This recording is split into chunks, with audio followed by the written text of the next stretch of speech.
এসো ঐক্যের কথা বলি, ঐক্য নিয়ে গড়ি, ঐক্য নিয়ে পরিচয়।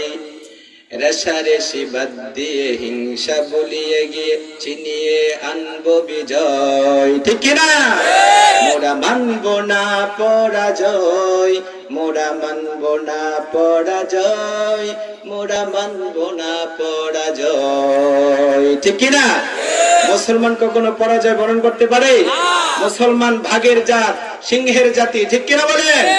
হযরত ওমরের রক্ত মুসলমানের, প্রত্যেকটা মুসলমানের শরীরের ভিতরে ওমরের রক্ত খুঁজে পাওয়া যায়। ঠিক কিনা? আবু বকর, উমর, উসমানের রক্ত খুঁজে পাওয়া যায়। এই জমিন শাহজালালের জমিন, শাহপরানের জমিন, এটা আল্লাহর ওলিদের জমিন। এই জমিনের মধ্যে কোনো কাফের, বেঈমান, খ্রিস্টানরা একতা ঐক্যবদ্ধ ডাক দিলে আমরাও কি করব? একতা হয়ে, ঐক্য হয়ে আমরা এই কাফেরদের মোকাবেলা করব ইনশাআল্লাহ। ঠিক কিনা বলেন?